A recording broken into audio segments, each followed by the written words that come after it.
أستغفر الله العظيم أستغفر الله العظيم أستغفر الله العظيم الذي لا إله إلا هو الحي القيوم وأتوب إليه إلى حضرة النبي المصطفى رسول الله صلى الله عليه وصحبه وسلم وعلى آله وأصحابه وأزواجه وذريته الكرام بسير الفاتحة. بسم الله الرحمن الرحيم الحمد لله رب العالمين الرحمن الرحيم مالك يوم الدين إياك نعبد وإياك نستعين اهدنا الصراط المستقيم صراط الذين أنعمت عليهم غير المغضوب عليهم ولا الضالين آمين. السلام عليكم ورحمة الله وبركاته. بسم الله الرحمن الرحيم الحمد لله رب العالمين نحمده ونستعين ونستغفره ونعوذ بالله من شرور أنفسنا ومن سيئات أعمالنا من يهد الله فلا مضل له ومن يضلل فلا هادي له أشهد أن لا إله إلا الله وحده لا شريك له وأشهد أن سيدنا محمد عبده ورسوله ولا نبي بعده.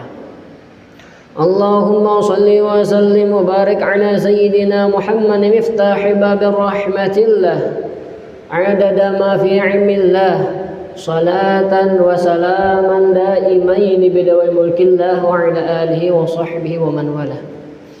قالوا سبحانك لا علم لنا إلا ما علمتنا إنك أنت العليم الحكيم ولا حول ولا قوة إلا بالله العلي العظيم. ربي اشرح لي صدري ويسر لي أمري واحلل عقدة من لساني يفقه قولي وسدد لساني واهدي قلبي بحق سيدنا محمد صلى الله عليه وصحبه وسلم. أما بعد. Alhamdulillah, segala puji bagi Allah Subhanahu wa Ta'ala, yang mana Allah telah memberikan kita semua taufik, hidayah, inayah, pertolongannya kepada kita agar dapat berkumpul di masjid ini, salat maghrib berjamaah, insya Allah nanti isya berjamaah juga, yang insya Allah majlis ini selalu diberkahi, dirahmati dari Allah Subhanahu wa Ta'ala. Amin amin ya rabbal alamin. Dan tak lupa pula salawat serta salam selalu kita haturkan kepada keharibaan kita, suri tauladan kita, panutan kita, ikutan kita. Siapakah beliau? Yang pasti ialah baginda Nabi besar Muhammad sallallahu alaihi wasallam serta keluarga beliau, sahabat beliau, mengikut beliau ila yaumil qiyamah. Yang ulun hormati dan ulun muliakan para syara'i, para habaib, para alim ulama, tokoh-tokoh agama, tokoh-tokoh masyarakat, bil khusus pengurus Masjid Al-Munawwarah ini yang mengundang ulun untuk mengisi pengajian malam ini, dan para hadirin hadirat rahimakumullah. Insyaallah ulun malam ini membacakan kitab Fawaidul Mukhtarah Lisalikit Tariqil Akhirah. Nah, di kitab sini ialah karangan daripada Habib Zain bin Ibrahim bin Smith, dan juga karangan daripada murid beliau ialah Habib Ali bin Hasan Baharun. Nah, ialah di sini banyak tentang itu salat, wudu dan lain sebagainya. Cerita tentang Hadramaut juga ada, dan banyak cerita apapun di dalam kitab tersebut. Tapi untuk malam hari ini yang akan ulun bawakan itu tentang salat. Kenapa tentang salat? Karena salat ini sesuatu amalan yang paling penting. Karena apabila salat kita baik, otomatis amal yang lain pun juga ikut baik. Maka karena itu kita harus perhatian dengan perkara salat nih. Apa kata Rasulullah? Inna awwalu ma yuhasibul abdu min amalihi salatahu. Fa in salahat faqad aflaha wa anjaha wa in fasadat faqad khaba wa khasira, atau kama qala Rasulullah sallallahu alaihi wasallam. Bahwasanya amal pertama seorang hamba yang nanti dihisab di hari kiamat ialah tentang sholat. Apa kata Rasulullah? Apabila sholatnya baik, maka orang tersebut beruntung nantinya di akhirat. Artinya amal yang lain pun ikut baik juga gitu nah. Tak umpat gara-gara sholatnya baik. Dan apabila sholatnya buruk, otomatis amal yang lain pun ikut buruk juga. Nah, maka karena itu perkara sholat ini penting. Bahkan sholat ini termasuk rukun yang kedua, rukun Islam yang kedua itu sholat. Disebutkan dalam hadis riwayat Imam Bukhari, Imam Muslim daripada sahabat Nabi Abi Abdurrahman Abdullah bin Umar bin Khattab radhiyallahu anhuma, sami'tu Rasulullah sallallahu alaihi wasallam yaqul buniyal Islamu ala khamsin syahadatu an la ilaha illallah Muhammadur Rasulullah wa iqamis shalah. Pertama syahadat rukun Islam itu, yang kedua tentang sholat. Maka karena itu tentang sholat ini penting. Dan yang ada ulun sampaikan malam ini itu bukan tentang rukun sholat, bukan tentang sunnah sholat, bukan, karena ini sudah rancak disampaikan leh. Rukun sholat sudah rancak disampaikan, sunnah sholat sudah rancak disampaikan. Nah, ulun batakun rukun sholat itu kira-kira ada berapa? 16 kah? 13, 12? Rukun salat ada 13, bujur. Misalkan ulun sambat rukun salat 17, bujur lah. Bujur joleh. Misalkan ulun sambat rukun salat ada 18, pang bujur lah. Bujur lah kira-kira. Rukun salat kan ada 13 ya, bujur. 17 bujur. Misalkan ulun sambat 18, bujur lah. Bujur. Bujur lah. Nah, misalkan ulun sambat rukun salat ada 20, pang bujur lah. Kira-kira. Nah, rukun salat itu ulama terbagi ada 13 bujur. Di kitab Fiqhul Ibadah disebutkan 13. Disebutkan di dalam kitab Safinatun Najah, di situ disebutkan rukun salat ada 17. Disebutkan di dalam kitab Fathul Qorib namanya, itu rukun salat ada 18. Tambahannya apa Saikum? Niat keluar dari sholat tuh tambahannya. Dan yang terakhir yang 20 tadi ada juga menyebut rukun sholat nih. Siapa yang berpendapat demikian? Ialah imam kita, Imam Ahmad Al-Ghazali. Imam Ghazali berpendapat rukun sholat ada 20 tambahan 2. Nah, 2-nya yang akan dibahas kayak ini. 2-nya ini ngeri. Apa rukun sholat itu termasuk khusyuk dan khudu. Artinya di dalam sholat itu kita harus fokus, khusyuk lawan khudu. Itu Imam Ghazali. Tapi andai kata kita mau empati Imam Ghazali, mungkin salat kita karena yang sahnya leh alih benar khusyuk dan khudu di sholat tuh. Nah, makanya karena itu kita rukun sholat gasan kita yang biasa nih, baik kita mau ambil yang 17 tuh yang cukup aja dah. Nah, gitu gen. Kada usah menu 20. Tapi yang hendak ulun membahas di sini insyaallah tentang adab di dalam sholat dan khusyuk di dalam sholat. Sekadar kita saling berbagi pengalaman dan ilmu di sini yang hendak ulun sampaikan malam ini. Kita masuk di dalam kitab ini halaman 134, ada musalah, adab tentang sholat. Nah, apa adab di dalam sholat itu? Pertama, kata beliau, kana salafu idza jaa ila ahadihim talibul ilmi yu'allimuhu awwala kayfiyatas salati bil fi'li. Adalah salafun salih dahulu, ulama-ulama dahulu, maksudnya apabila datang kepada mereka salah seorang penuntut ilmu. Nah, salah seorang penuntut ilmu nih datang ke seorang ulama tersebut, maka ulama itu mengajarkan kepada penuntut ilmu itu yang pertama apa? Kaifiyatis sholat bil fi'li, cara mengerjakan sholat. Nah, maka karena itu saking pentingnya sholat nih, misalkan tuan guru bahari ada datang ke rumah anak belajar santri nih, 4 belajar lampian ya, apa sebaiknya ulun nih belajar lampian? Yang di ulama dahulu tuh apa yang diajarkan pertama? Ialah tentang bagaimana mengerjakan sholat. Karena sholat ini penting. Karena apabila sholatnya diterima, otomatis amal lain pun diterima. Nah, makanya cara sholat diajarkan dulu. Bagaimana cara takbiratul ihram, bagaimana cara membaca al-fatihah. Nah, cara fatihah ini kan bermacam-macam. Bahkan disebutkan di dalam kitab Safinatun Najah itu tasydid Fatihah ada berapa gitu, disebutkan juga cara membaca Al-Fatihah ada sekian. Saking pentingnya Al-Fatihah nih. Bahkan ya Abah Guru Sakumpul tuh latihan Al-Fatihah luar biasa juga itu, nah saking banyaknya. Bahkan di antara ulama dahulu, amun kada salah satu imam 4 kah ada belajar Al-Fatihah itu bertahun-tahun. Saking fokusnya Al-Fatihah nih, saking pentingnya. Nah gitu diajarkan ulama dahulu cara-cara sholat, bagaimana membaca Al-Fatihah, bagaimana cara rukuk, sujud, i'tidal, tahiyat akhir dan itu lain sebagainya. Ulama dahulu apabila datang salah seorang yang ingin belajar kepada mereka, yang diajarkan pertama apa? Tentang sholat. Nah itu adabnya. Yang kedua apa disebutkan di sini?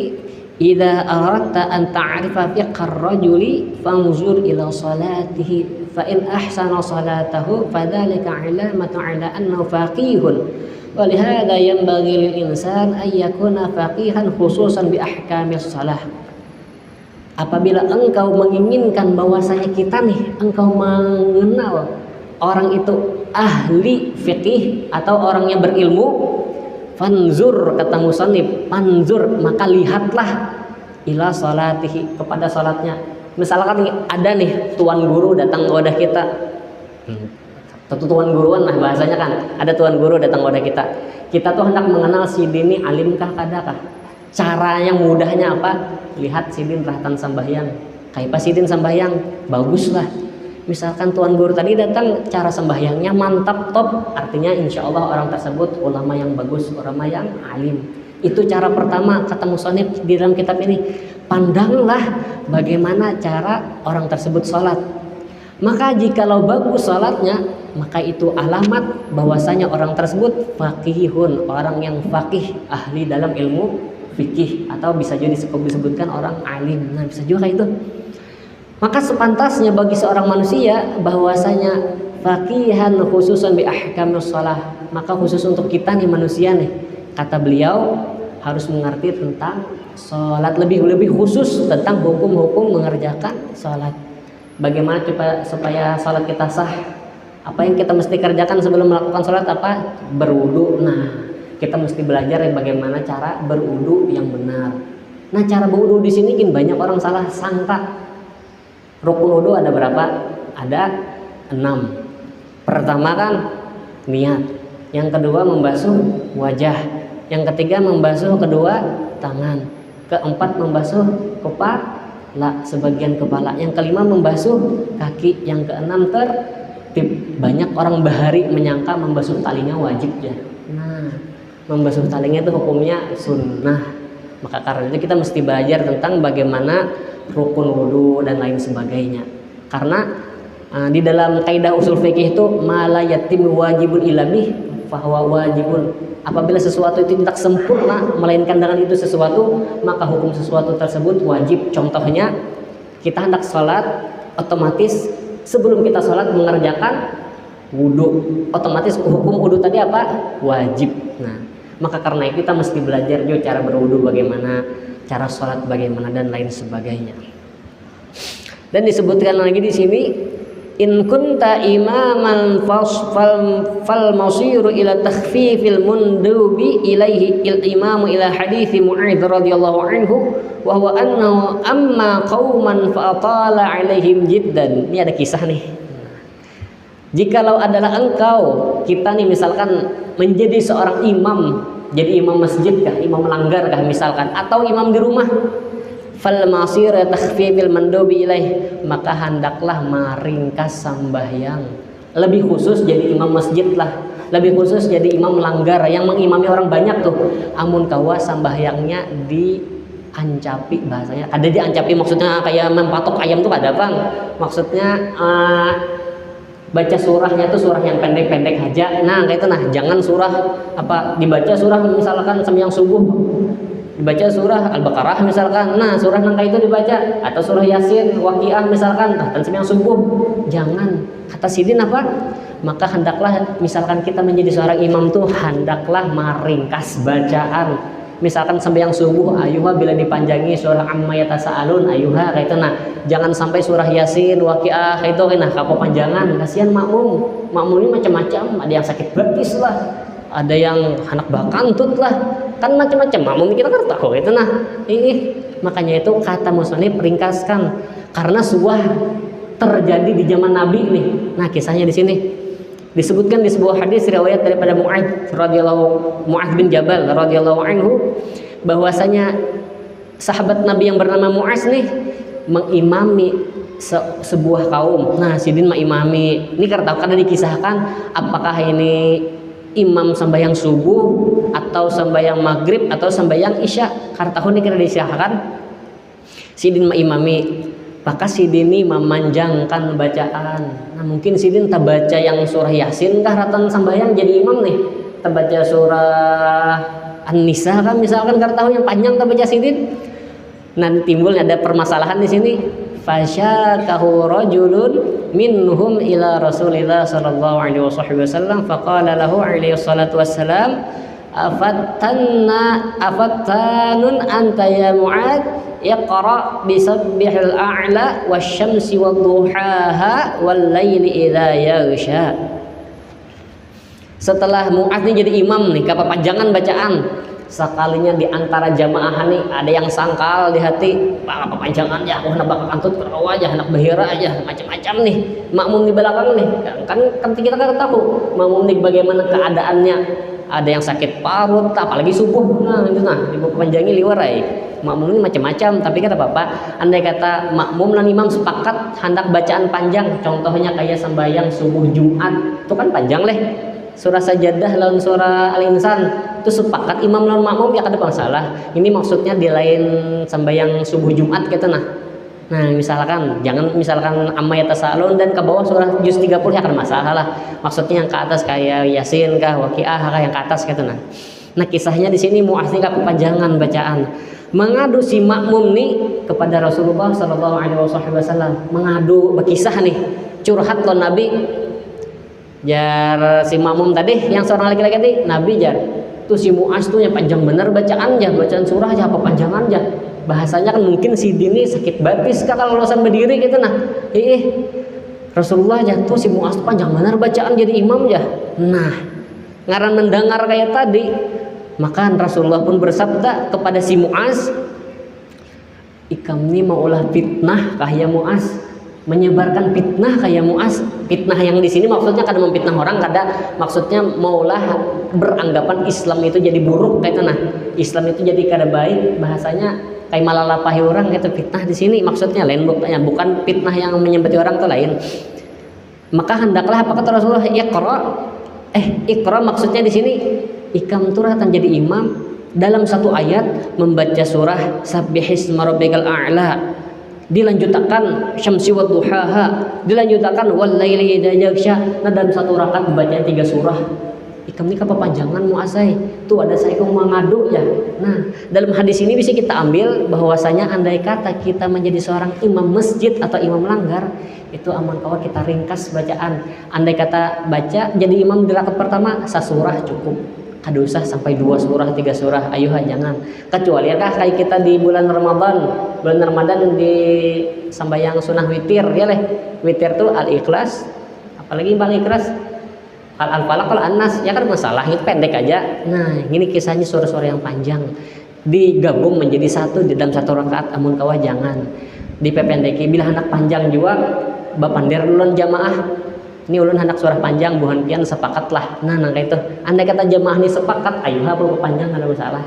Tapi kalau pina jamaah ini kada sepakat banaham, nah gitu kan yang jadi permasalahannya. Kasihan kalau pina ada hendak bakantut kah, hendak bahira kah, timbul-timbul di rakaat kedua sakit parut kah. Nah itu amun kawa misalkan kita menjadi seorang imam, kita pendekkan bacaan. Terus lagi amalu katsiri minas salaf yagtasiluna likulli faradin la siyama maghrib min jumlatihim Abdullah bin Syekh Ali wal Habib Abdullah al-Haddad fi awali amrihi. Adab kita melaksanakan salat fardu itu apa? Amalu katsiri minas salaf, kebanyakan amalan-amalan ulama dahulu mereka mandi ketika ingin mengerjakan salat fardu. La siyamal maghrib, lebih-lebih sembahyang maghrib. Kenapa alasannya? Ulama dahulu tuh setiap hendak sembahyang fardu tuh mandi, lebih-lebih sembahyang maghrib, karena di sembahyang maghrib ini paling banyak jamaahnya. Nah gitu alasannya.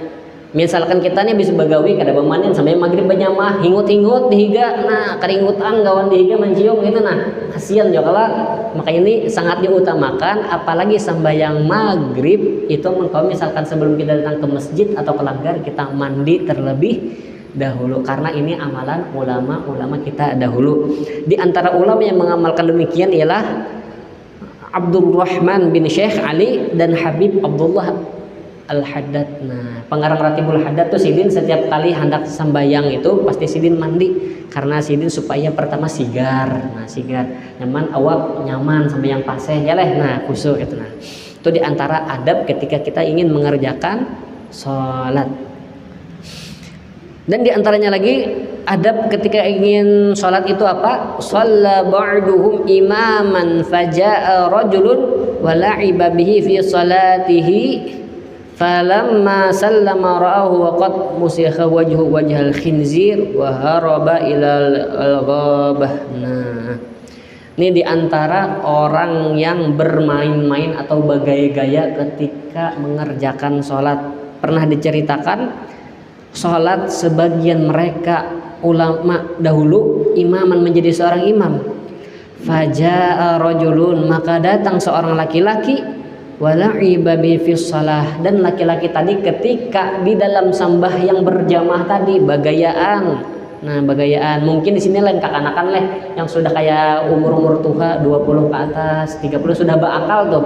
Tapi pas seratan sembahyang masih bagayaan kayak kakanakan. Nah, falamma sallama ra'ahu wa qad musikha wajhu wajha khinzir wa haraba ilal ghayah. Maka manakala salam si imam, melihat si imam laki-laki yang bergayaan tadi, sungguh dirubah wajahnya kepada rubah apa? Menjadi wajah seorang babi. Nah, berubah jadi muka babi gara-gara meremehkan sambahyang, bagayaan ketika sambahyang. Itu takutannya kalau pindah berubah menjadi muha babi. Wa haraba ila ghayah, dan setelah berubah jadi babi tadi bukahnya menuju hutan. Nah, bukah menuju jadi babi. Bang sudah nangkai zaman dahulu kan, zaman Nabi Isa ada umat yang berubah jadi warik ya. Nah, nangkai itu juga ini kisahnya ketika sembahyang bagayaan, mungkin siapa takutan timbul dirubah Tuhan jadi babi juga. Nah, naudzubillah min dzalik. Semoga kita tidak melakukan demikian. Dan di sini amalan nanti ada sedikit ma yaqrafis shalah, apa yang dibaca ulama dahulu ketika salat. Qala al-Habib Abdullah al-Mashhur, ini salah seorang ulama Hadramaut, Habib Abdurrahman al-Mashhur, sidin orang Hadramaut di Tarim Hadramaut Yaman. Akhadtu 45 sanatan aqra'u fi sunanil isya ba'diyah alif lam mim tanzilul kitab raiba fi surah sajadah. Nah, surah sajadah wa tabarakal ladzi bi yadihi mulku ala kulli syai'in qadir, surah tabarak. Nah, amalan Habib Abdurrahman al-Mashhur ketika melaksanakan salat sunnah ba'diyah isya apa? Di rakaat pertama sidin membaca surah sajadah. Di rakaat kedua sidin membaca surah tabarak. Dan ini di ulama kita sekarang ada yang mengamalkan. Di antaranya siapa? Habib Umar bin Hafiz. Nah, sidin juga misalkan ba'diyah isya itu yang sidin baca kebiasaan surah tabarak, dan mungkin juga sidin baca surah alif lam mim tanzilul kitab raiba fi surah sajadah. Itu amalan ulama kita dahulu maupun sekarang. Karena sungguh menyebutkan Habib Abdullah al-Idrus ya, Habib Abdullah bin Idrus al-Idrus. Nah, sidin menyebutkan qad warada, sungguh mendatang. Ini apakah perkataan atau hadis? Ini di sini tidak disebutkan ini perkataan ataupun hadis, tapi mendatang sebuah kalam. Man qara'a, barang siapa membaca bis sajadah, dengan surah sajadah, wa tabarakal muluk, dan surah al-muluk, fi ratibatil isya, pada rawatib isya, sembahyang sunnah salat ba'diyah isya tanah, membaca di rakaat pertama surah sajadah, di rakaat kedua surah al-muluk, ka'annama qama lailatul qadri, seolah-olah orang tersebut mendapatkan Lailatul Qadar. Nah, bila hafal pun pian baca. Nah, ini bila kada hafal kayak cara membacanya? Wah, ini nyaman. Kayak cara membacanya? Pakai HP. Nah, sebagian kami di sana tuh ada misalkan kita ini kada hafal Al-Qur'an, cara membaca Al-Qur'an kayak nyaman. Wah, ini buka aplikasi Quran di HP. Nah, kayak ini sembahyang. Nah, salah ajar misalkan bagarak rahatan sambayang. Selama kada bagarak yang melebihi lampau batas, misalkan jari-jari jari bagarak kan kayak menggeser Al-Qur'an di HP, nah kayak ini itu sah-sah saja karena itu bukan termasuk pembatal sholat. Makanya karena sebagian kami nah kayak di Tarim sana kan, waktu kami di sana tuh termasuk di Pondok Ulun lah, diwajibkan sehari itu membaca 10 juz. Nah, di sana sehari membaca 10 juz supaya nyaman apa baik di dalam sembahyang sebagian membaca buahnya. Nah, nangka itu membacanya pakai apa sebagian supaya nyaman. Kami biasa membaca pakai HP tapi ada aplikasi Al-Qur'an. Nah, geser-geser kayak itu. Nah, bagi yang kita kada hafal nih hendak mengamalkan gini tadi, Ba'diyah Isa membaca surah Sajadah dan surah Tabarak kau aja memakai HP. Nah, bila hendak dia mengamalkan karena faidahnya jar Habib Abdullah bin Idrus Al-Idrus, faidahnya seolah-olah orang tersebut mendapatkan malam Lailatul Qadar. Nah, itu diantara faidah orang membaca surah Sajadah dan surah Tabarak di salat sunnah Ba'diyah Isya. Ini pembahasan tentang khusyuk lagi. Nah, khusyuk pulang kita masuk. Waktunya masih lewat. Nah, masih ada waktunya lagi. Masuk ke pembahasan tentang khusyuk. Qala 'arifuna tahsinul a'mal ahabbu ilallah min takthiril a'mal. Disebutkan di dalam kitab Idahul Asrar Ulumil Muqarrabin, orang-orang dahulu arifun, orang-orang ahli ibadah, orang-orang alim zaman dahulu berkata, tahsinul a'mal, membaguskan amal itu lebih dicintai kepada Allah daripada memperbanyak amal. Contohnya kayak apa? Membaguskan amal itu ialah sembahyang dalam keadaan khusyuk, dalam keadaan khudu. Bagaimana cara kita khusyuk dan khudu? Mudah aja supaya kita mengenal kita nih khusyuk kah, sembahyang kada kah? Caranya sebuting. Yang nyaman tuh kayak apa? Kita tahu apa yang kita baca, itu aja. Kita tahu apa yang kita baca. Misalkan kita rahatan membaca Al-Fatihah, kita sadar kita membaca Al-Fatihah. Kita rahatan rukuk, kita sadar membaca bacaan rukuk. Rahatan kita sujud, kita tahu kita rahatan membaca bacaan sujud.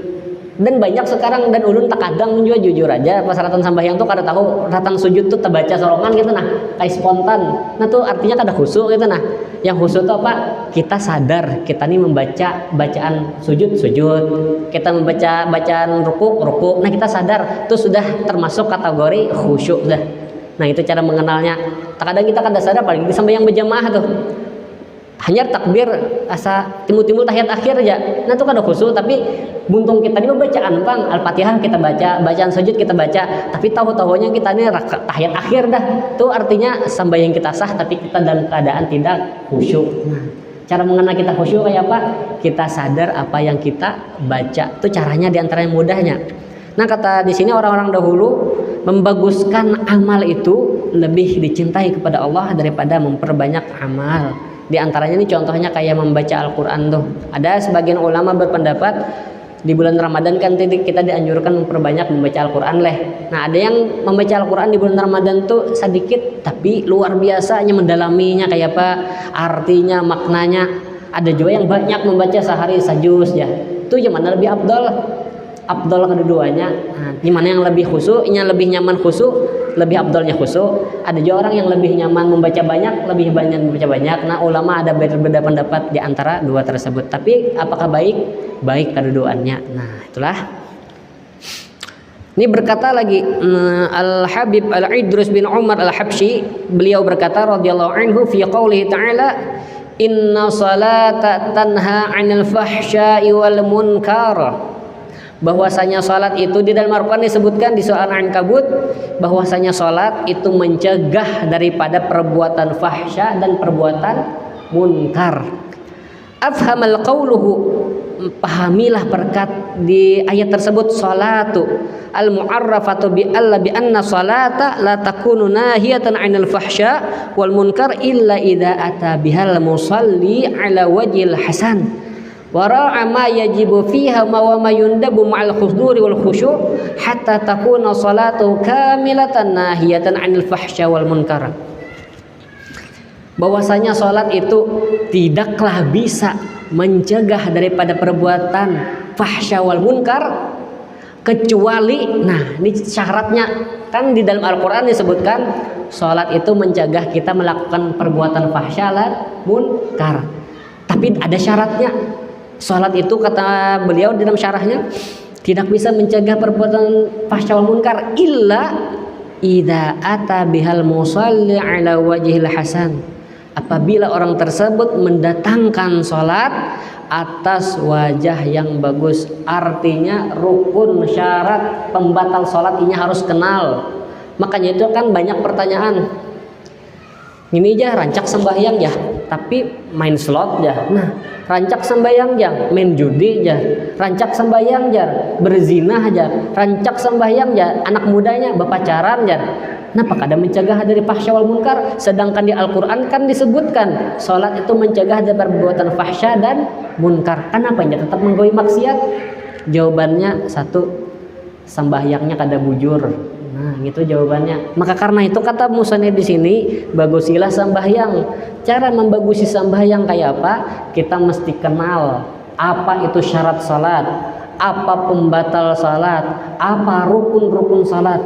Kayak mana sembahyang kita hendak bagus, sedangkan syarat salat kita kada kenal, rukun salat kita kada kenal, pembatal salat kita kada kenal. Kayak apa hendak sembahyang kita bagus? Nah, itulah sebab sembahyang kada kau mencegah kita melakukan perbuatan fahsya wal munkar, karena sembahyang kita kada bagus. Nah, itu sebabnya, alasannya teh orang sembahyang tetap menggawi maksiat, alasannya sembahyangnya kada bujur, itu aja. Nah, maka kata beliau di sini wara'a ma yajibu wa ma yundabu, maka perhatikan sesuatu yang wajib dan sesuatu yang disunahkan di dalam salat beserta khusyuk dan khudu, sehingga ada salat kita menjadi salat yang sempurna, yang salat tersebut mencegah kita daripada perbuatan fahsya dan munkar. Itu alasannya kata beliau. Qala alaihi salatu wassalam, Nabi pun bersabda, disebutkan di dalam kitab Risalah Muawanah karangan Imam Abdullah Al-Haddad, Nabi sallallahu alaihi wasallam bersabda, laisa lil mar'i min salatihi illa ma aqala minha. Tidaklah bagi seorang kita nih daripada salatnya illa ma aqala minha, melainkan sesuatu yang dia pikirkan daripada salat, artinya khusyuk. Nah, kayak contoh sebelumnya tadi, misalkan rahatan membaca Fatihah, ini sadar membaca Al-Fatihah. Nyarahatan sujud, ini sadar membaca bacaan sujud. Dia sedang tahiyat awal, misalkan dia sadar dia sedang membaca tahiyat awal. Itu kadar pahala yang dia dapatkan ketika sholat. Andai kata awal sembahyangnya takbir, dia sadar takbir, tahu-tahu timbul tahiyat akhir, nah itu sekadar menggugurkan keparduan, tapi pahala makna sholatnya apakah dapat? Kada. Itu keparduan sholatnya gugur. Apakah kita diwajibkan sholat kita bujur gugur, tapi pahala sholatnya kita kada dapat. Karena apa? Laisa lil mar'i min salatihi illa ma aqala minha, kecuali apa yang dia pikirkan di dalam sholat. Misalkan sedang membaca Fatihah, nah itu dapat dia pahalanya, artinya khusyuk nih dalam keadaan sholat tersebut. Berkata Al-Habib Idris bin Umar Al-Habsyi radhiyallahu anhu ala qaulihi sallallahu alaihi wasallam, Sidin mengomentari hadis Nabi yang berbunyi shalli salata muwaddi'in, salatlah kalian seolah-olah salat yang terakhir. Nah, Sidin mengomentari hadis ini apa? Kadzalika yuqalu 'inda kulli ibadah min shaumin wa dzikrin wa tilawatin wa ghairiha faf'alha bi ahsani mumkinin ka'annama akhiru salatin aw shaumin ay ibadah kanat. Dikatakan, kan hadis Nabi berbunyi salatlah kalian seperti salat yang terakhir. Artinya akhir hidup kita nih, misalkan imbah isya nih, misalkan kita meninggal, nah sembahyang isya nih kita anggap sholat yang terakhir. Kayak itu setiap kali hendak sembahyang kita anggap apapun amal ibadah kita anggap itu amal ibadah kita yang terakhir. Kayak mana keadaan kita, pasti khusyuk, fokus leh, nah itu amal kita yang terakhir. Nah, seolah-olah sama kayak itu juga kata Al-Habib Idrus, maka hendaklah setiap ibadah, baik itu puasa, baik itu zikir, baik itu membaca Al-Quran dan lain sebagainya, maka hendaklah perbagus amalan-amalan tersebut seolah-olah kita itu amalan yang terakhir. Artinya misalkan kita beramal apapun itu anggap amalan kita yang terakhir. Siapa tahu imbah kita beramalan itu kita meninggal dunia, nah maka kita masih dalam keadaan husnul khatimah. Makanya setiap amal apapun kata beliau, baik itu puasa, kita anggap itu puasa yang terakhir kita, maka kita fokus ke puasa itu. Misalkan kita membaca Al-Quran, kita anggap membaca Al-Quran kita tadi membaca Al-Quran yang terakhir, otomatis kita fokus membaca Al-Quran. Apalagi sholat, anggap kita sembahyang isya ini sembahyang kita yang terakhir, pasti kita khusyuk. Karena setelah kita sembahyang isya, kita meninggal dunia. Nah misalkan kita anggap sembahyang terakhir. Begitulah diantara tips dan cara Al-Habib Al-Idris bin Umar Al-Habsyi supaya kita bisa khusyuk dalam ibadah-ibadah di dalam agama kita tersebut. Nah, dan disebutkan juga di sini Al-Imam Ghazali. Imam Ghazali berkata, "Idza lam yastati'il musalli ayyakhsha'a fi jami'i salatihi yanbaghi ayyakhsha'a fi thalathati mawadhi'a minha." Nah, Imam Ghazali memberi tips dan cara.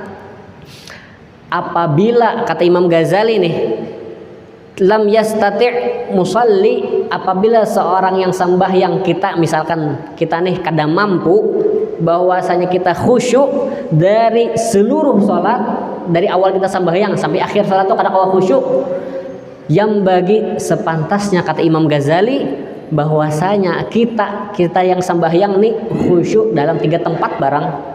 Di dalam sembahyang tuh kan ada yang sembahyang subuh 2 rakaat, sembahyang maghrib 3 rakaat, sembahyang isya, zuhur, asar 4 rakaat. Nah di antara kita sembahyang tuh, misalkan kita nih kata kalau khusyuk nih banyak pikiran apa-apakah, amun kawajar sidin 3 tempat, amun kawa khusyuk 3 tempat. Pertama, inda qaulihi wajjahtu wajhiya lilladzi, ketika membaca surah Iftitah tuh kawa khusyuk di situ aja sidin.